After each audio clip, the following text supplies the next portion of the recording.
ምክንያታዊ ያልሆነው የሂሳብ ውጤታማነት በተፈጥሮ ሳይንስ ጥናት ውስጥ ዘ አንሪዝነብል ኢፌክቲቭነስ ኦፍ ማቴማቲክስ ኢን ዘ ናቹራል ሳይንስ ስተዲ። የፊዚክስ ኖብሊስትና ማቴማቲሽያን ኢዩጂን ዊንግነር ይህ ከላይ ለዚህ ቪዲዮ መነሻ የሆነውን ሐረግ የጥናቱ ዋና ርዕስ አድርጎ ነበር በ1960 ያሳተመው። በዚህ መነሻ ጽሑፍ ኢዩጂን የሂሳብ ገላጭ ፎርሙላዎች የተፈጥሮ እውነታን በዚህ መንገድ ገላጭ ለምን ሆኑ የሚለውን ያነሳና ምክንያታዊ ያልሆነ ገላጭነት፣ ምክንያቱ ይህ ነው ሊባል የማይችል ፍጹም የሆነ ገላጭነት በማለት ያብራራል። ታዲያ ይህንኑ ሐሳብ ቀድሞውኑ በ1623 ጣሊያናዊው ማቴማቲሽያንና አስትሮኖመር ጋሊሊዮ ጋሊሊ ዘ አሳይር ዘ ቡክ ኦፍ ዩኒቨርስ በሚል ርዕስ ባሳተመው መጽሐፉ በሚከተለው መንገድ ነበር የገለጸው። ዘ ዩኒቨርስ ወይም አጽናፈ ዓለም የተጻፈው በሂሳብና የጂኦሜትሪ ቋንቋ ነው።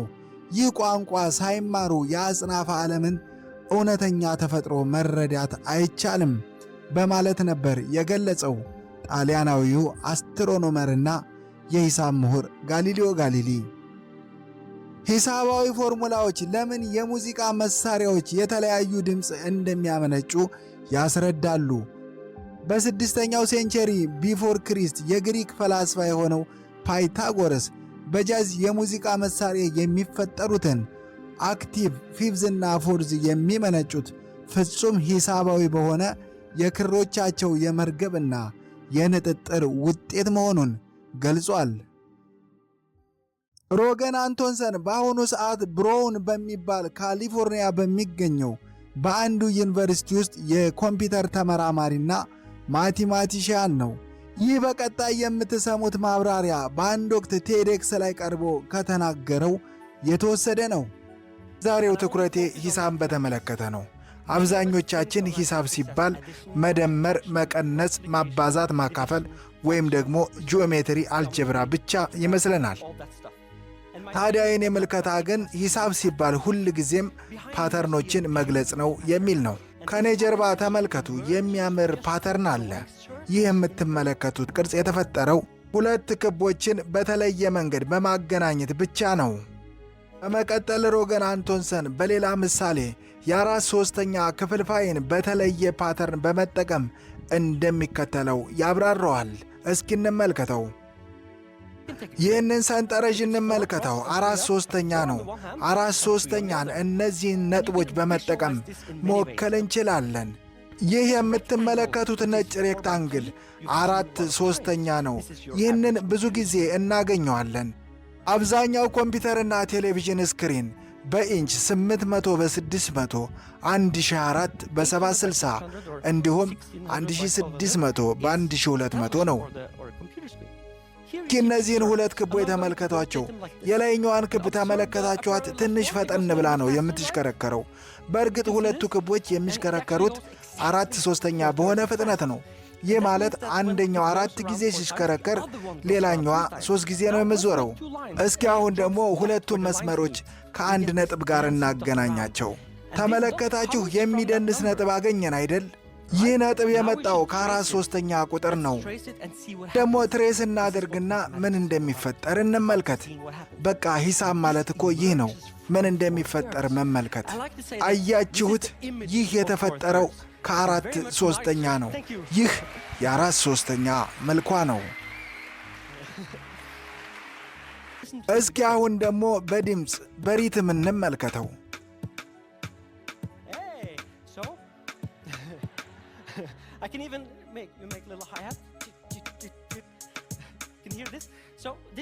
ይህ የ4/3 ድምፅ ነው። 4/3 በእርግጥ ትልቅ ቁጥር ነው። እውነቴን ነው። 4/3ን እወዳታለሁ። ሌላኛውን አስገራሚ ጂኦሜትሪካል ቅርጽን የሚያሳየው የሂሳብ ጥናት ደግሞ ፍራክታል ይባላል። እነዚህ የሂሳብ ፎርሙላዎች በተፈጥሮ በተደጋጋሚ የሚታዩ ፓተርኖችን የሚገልጹ የጂኦሜትሪ ውቅር ናቸው። በዛፎች ቅርንጫፎች ላይ የፍራክታል የሂሳብ ፓተርኖች ይታያሉ። የፈርን ቅጠልን ስንመለከታቸው ፍራክታል ፓተርንን ይገልጻሉ። ተራሮችና የባህር ዳርቻዎች፣ ዳመናዎች፣ የመብረቅ ብልጭታ፣ የደም ስሮቻችን፣ የጋላክሲዎች ቅርጽ ሁሉም የፍራክታል ፓተርንን ሰርተው ነው በተፈጥሮ የተገለጹት። ተፈጥሮ በተመሳሳይ መንገድ በተቀናጁ ድርድር ገጽታዎች ነው የተዋቀረችው።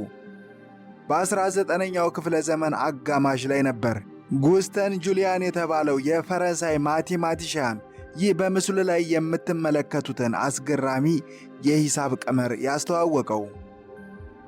ይህ ቀመር ኮምፕሌክስ በሚባል የቁጥር ሥርዓት ውስጥ የሚገኙትን ቁጥሮች ነው የስብስብ አባል ያደረገው። ማንኛውም በኮምፕሌክስ የቁጥር ሥርዓት ውስጥ የሚገኝ ራሱን እያባዛ ሲሄድ እያነሰና እያነሰ የሚመጣ ከሆነ የዚህ ስብስብ አባል ይሆናል። ይህንም በምሳሌ ብንመለከት 2 ከራሱ ጋር ሲባዛ 4 ነው። 4 ከራሱ ጋር ሲባዛ 16 ይሆናል። 16 ሲባዛ 16 256 ነው። ይህንን አይተሬሽን ስንመለከተው እየጨመረ የሚሄድ ነው። ስለዚህ የጁሊያን ስብስብ አባል አይደለም። በሌላ ምሳሌ 1/2 ወይም 0.5 ግን የጁሊያን ስብስብ አባል ነው። 1/2 ወይም 0.5 ራሱን በራሱ ስናበዛው 0.5 ሲባዛ 0.5 0.25 ይሆናል። 0.25ን ከራሱ ጋር ስናባዛው 0.0625 ይሆናል። እንደዚህ ራሱን ከራሱ ጋር እያባዛን ብንቀጥል ይህ ቁጥር እያነሰና እያነሰ ነው የሚሄደው። እናም የጁሊያን ስብስብ አባል ነው ማለት ነው። ይህንን መሠረታዊ ጽንሰ ሐሳብ መሠረት በማድረግ ጉስተን ጁሊያን የቁጥሮችን አይተሬሽን ሲሰበስብ እነዚህን የምትመለከቷቸውን አስገራሚ ምስሎች መፈጠራቸውን ተመለከተ። እነዚህ ምስሎች እጅግ በአስገራሚ ሁኔታ የማያልቁና የሚደጋገሙ ናቸው። ዙም እያደረግንና እያጎላን ስንመለከታቸው እጅግ በጣም ብዙ ሆነውና የተለያየ ቅርጽ ሰርተው ነው የሚታዩት። በቀጣይ በ1979 ቤኖይት ማንድልብሮት የተባለ ፈረንሳይ አሜሪካዊ ማቴማቲሽያን ተመሳሳይ ይህንኑ የኮምፕሌክስ ቀመር በመጠቀምና የአይተሬሽኑን ዋጋ ብቻ በመቀየር ማለትም የዜድን ዋጋ 0 የሲን ዋጋ ደግሞ የስብስቡ አባል የሆነ ማንኛውን ቁጥር አድርጎ አይተሬሽኑን ሰራው። ማንድልብሮት ኮምፒውተር ሳይንቲስትም ስለነበረ ለመጀመሪያ ጊዜ ይህንን አይተሬሽን በኮምፒውተር ግራፊክስ ሰርቶ ተመለከተው። በሚያስገርም መልኩ ከዚህ አይተሬሽን ያገኘው ይህ በምስሉ ላይ የምትመለከቱትን ነበር። ታዲያ ዙም እያደረገ ሲመለከተው ተመሳሳይ ቅርጽ ያላቸውና የማያልቁ አነስተኛ ማንድልብሮት ሴት ተካተዋል።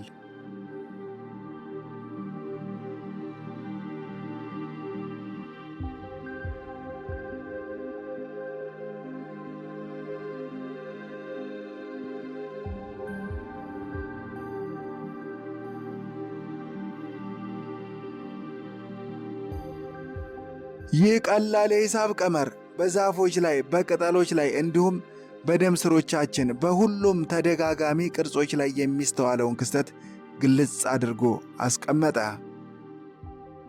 ጥያቄው ታዲያ አሁንም ልክ ኢዩጂን ዊንግነር እንዳነሳው ምክንያታዊ ያልሆነ ገላጭነት፣ ምክንያቱ ይህ ነው ሊባል የማይችል ገላጭነት ማለትም ሂሳባዊ ቀመሮች ተፈጥሮን በዚህ መንገድ የሚገልጹበት ምክንያት በእርግጥም ምስጢር ነው ወይስ ቁጥሮች የፈጣሪ ኮዲን የያዙና አብረው ከአጽናፈ ዓለም ጋር የተፈጠሩ ናቸው?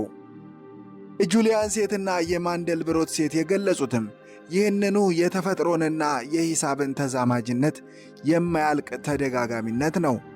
ታዲያ ልክ ጋሊሊዮ ጋሊሊ በዝነኛ ጥቅሱ እንዳስቀመጠው ሂሳብ ማለት የተፈጥሮ ቋንቋ ማለት ነውን? መልሱን ለተመልካቾች ትቼዋለሁ። ውድ ተመልካቾቼ ለዛሬ ይዤላችሁ የቀረብኩት የሳይንስ ቪዲዮ ከላይ የተመለከታችሁትን ይመስል ነበር።